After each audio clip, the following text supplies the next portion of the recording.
तीनों महारानी के चारों सुवनवा, तीनों महारानी के चारों सुवनवा, जुटल रहल एक संग एक ही अंगनवा, जुटल रहल एक संग एक ही अंगनवा। तीनों महारानी के चारों सुवनवा, जुटल रहल एक संग एक ही अंगनवा, जुटल रहल एक संग एक ही अंगनवा। न्यौछारी अइली हो, न्यौछारी अइली हो, प्राण तन मन धन जनवा, न्यौछारी अइली हो, प्राण तन मन धन जनवा, अइली हो, कौशला के ललनवा।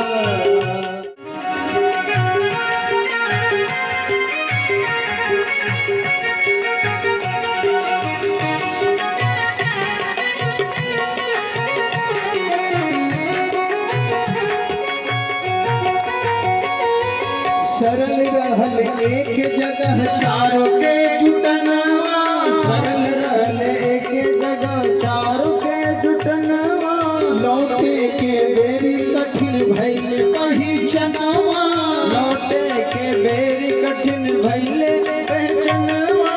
सरल रहल एक जगह चारों के जुटनवा, लौटे के बेरी कठिन भइल पहचनवा, लौटे के बेरी कठिन भइल पहचनवा। हम तहारी अइली हो, हम तहारी अइली हो, उनके हाथ अपन मनवा, हारी अइली हो, उनके हाथ अपन मनवा।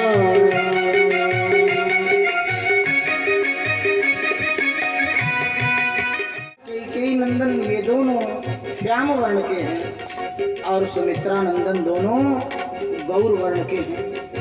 देखना तो अच्छा लगा, आज तक ऐसी सुंदरता ऐसे कुमारों को मैं नहीं देखी थी, लेकिन मैं ये कैसे समझूं कि कौन कौशल्या कुमार है और कौन कैकेयी कुमार है। तो मन में आया कि गुरुजी के पास चलते हैं और गुरुजी से पूछेंगे कि दोनों में से कौन कौन हवन कौशल्या नंदनवा, दोनों में से कौन हवन कौशला नंदनवा, दोनों में से कौन हवन कौशल्या नंदनवा, दोनों में से कौन हवन कौशला नंदनवा, कौन एमे हवन के कई के ललनवा, कौन हवन के कई के ललनवा, कौन एमे हवन के कई के ललनवा।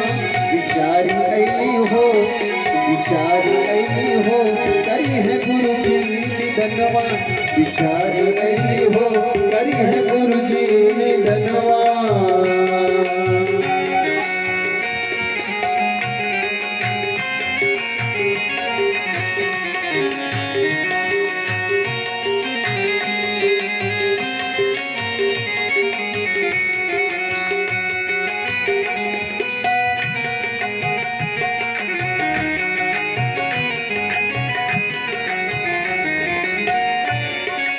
गुरुजी ने कहा, मैया जाकर के बोली, हे गुरुजी, हे गुरुदेव, इन चारों में मैं कैसे पहचानूं कि कौन कौशल्या कुमार है कि कौन कैकेयी कुमार है। गुरुजी ने कहा, देख नहीं रही हो, दो श्याम है, दो गौर हैं।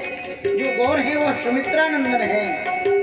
मैया ने कहा, ये तो समझ जाए, पर जो दो श्याम है उसमें कौन कौशल्या नंदन है और कौन कैकेयी नंदन है। तो गुरुजी ने बताया कि देखो, जो कौशल्या नंदन है उनके वक्षस्थल पे दाहिनी ओर ब्राह्मण का चरण चिन्ह है कि गुरुजी बतौलने को अहथिर निसनवा, गुरुजी बतौलने को अहथिर निसनवा, जेठकू के छाती पर विप्र के चरणवा, जटकू के छाती पर विप्र के चरणवा, गुरुजी बतौलन एगो अहथिर निशनवा, जेठकू के छाती पर विप्र के चरणवा, जेठकू के छाती पर विप्र के चरणवा। सुधारी अइली हो, सुधारी अइली हो, अपन जीवन मन जनवा, सुधारी ऐली हो अपन जीवन मन जनवा।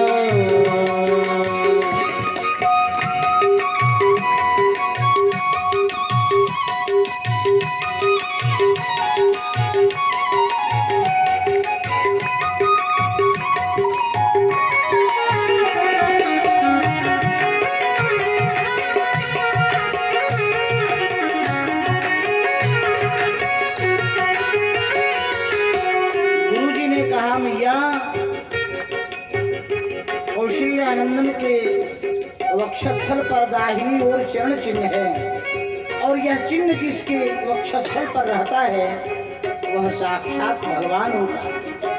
अच्छा ये भगवान है, हाँ ये साक्षात भगवान ही दशरथ नंदन के रूप में अवतरित हुए हैं। अच्छा अब मैं दर्शन करके अपना जीवन सफल कर लूँ।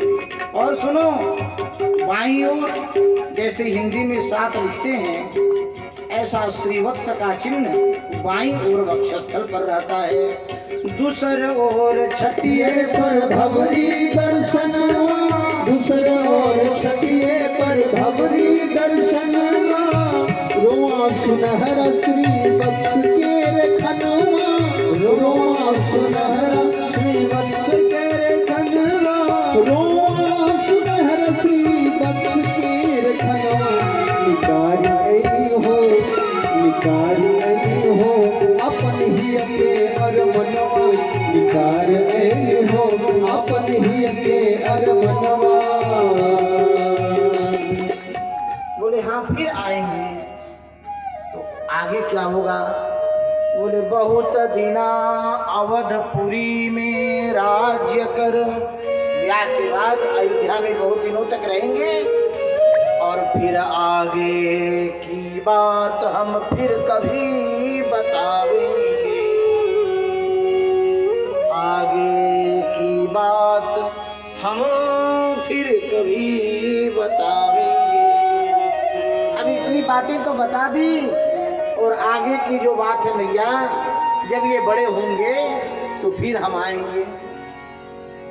भगवान शंकर का दिव्य आतिथ्य स्वागत सत्कार किया है और महाराज भगवान शंकर विदा हुए हैं। ब्रह्मा जी हंस के रूप में आए हैं, पुनः भगवान शंकर नीलकंठ के रूप में आए हैं। ऐसे करते करते महाराज 11 दिन हो गए। अब नामकरण का अवसर आया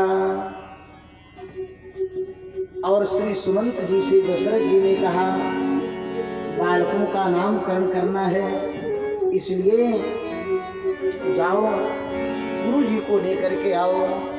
कछो का दिवस बीते ही भांति, कछु के दिवस बीते ही भांति, जाता न जानिया दिन और राति, जाता न जानिया दिन और राति।